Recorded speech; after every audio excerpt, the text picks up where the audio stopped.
Good afternoon, and thank you for being here. I'd like to start by situating this study in Manitoba's current climate reality. So, over the past decade, we've seen severe floods, increasingly destructive wildfires, and recurring droughts that have affected agriculture, infrastructure, and everyday life. They are the ones, responsible for evacuations, for keeping roads open, and also for ensuring safe water and reliable energy. My topic today would be on assessing climate resilience and mitigation in Manitoba, aligning municipal strategies with sustainable development goals. And it was a group study of the supervisor was Dr. Wayne Kelly, and my fellow research participants were Olamide John Aladeli, myself Glennis Turville, and Yusuf Adabo Wali. So municipalities don't all have the same capacity. Larger urban centers may have the staff and resources to develop formal climate plans, but smaller and rural municipalities, they often operate with part-time staff, limited technical expertise, and tight budgets. And if you remember our first person this morning, Ryan, he did mention some of those challenges. This uneven capacity led us to ask two guiding questions. How are municipalities in Manitoba currently approaching climate change in their planning? And two, to what extent do these approaches align with the United Nations Sustainable Development Goals, particularly Goals 11, 13, and 16, which speak to sustainable communities, climate action, and strong institutions? To answer these questions, we examined 84 municipalities across the province, analyzing their plans. We used the emergency, the asset management, development, and climate-specific ones, like the climate change local action plans and the community energy plans. We coded for patterns, barriers, and SDG alignment. Our analysis revealed three major findings. So first, municipalities rely heavily on integrated planning tools rather than standalone climate strategies. The emergency plans, asset management plans, and development plans are the most common. These reflect a pragmatic focus on infrastructure resilience and hazard response. But they rarely include measurable climate indicators such as emissions reduction targets or adaptation timeliness. Second, climate-centric plans are underutilized. Only 13% of municipalities had a climate change local action plan. 12% had a community energy and emissions plan, and 15% had a climate vulnerability plan. These are the kinds of plans that can drive long-term emissions reductions of adaptation, but they remain the exception, not the norm. Thirdly, planning is uneven across regions and municipality sizes.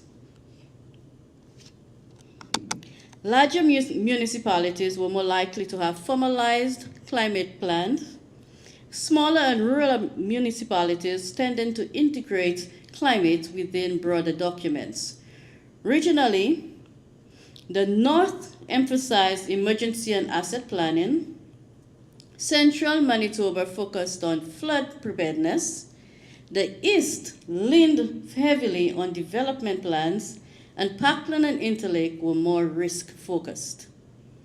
One bright spot was collaboration. Some municipalities are pooling resources through emergency committees or joint development plans. Francophone and the Eastern municipalities, for instance, have partnered on climate action. This shows that collective approaches can fill capacity gaps, but collaboration remains united overall. Why do municipalities lean so heavily on integrated planning and shy away from standalone climate strategies? Our study, it found several implementation challenges. The first is capacity constraints. Many municipalities have just a handful of staff, often with no specialized climate expertise. In the smaller communities, one person might handle everything from economic development to the emergency management, leaving little bandwidth for just the climate planning. The second is resource limitations. Developing a climate plan requires data, technical analysis, and often consultations, costs that many municipalities they can't afford on their own. Provincial and federal funding for climate initiatives is available, but often project-based and short-term, making it difficult to sustain long-term planning. The third one is political and institutional barriers. Municipal leaders often prioritize economic development because it is tangible and politically rewarding in the short term. Climate planning, by contrast, is long-term and sometimes viewed as duplicative of existing emergency or development plans. Election cycles, typically 4 years, also discourage long-range thinking. Finally, there is a governance gap. Municipalities, they are too small to solve climate change alone, but too large to address it solely through hyperlocal adaptation. This structural challenge reinforces reliance on integrated planning, but it leaves gaps in accountability and also ambition.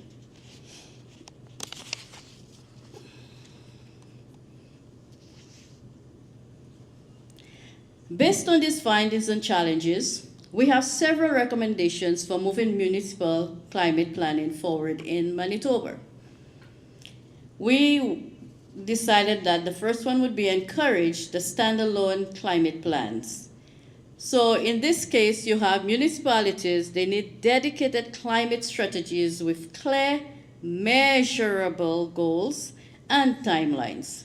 These should be tailored to local risks such as flooding in the central region or wildfires up in the north. The second one would be invest in capacity building. Provincial and federal governments should fund training, technical staff, and also climate data infrastructure. This would allow municipalities, especially smaller ones, to move from reactive integration to a proactive planning. The third one, strengthen the governance frameworks.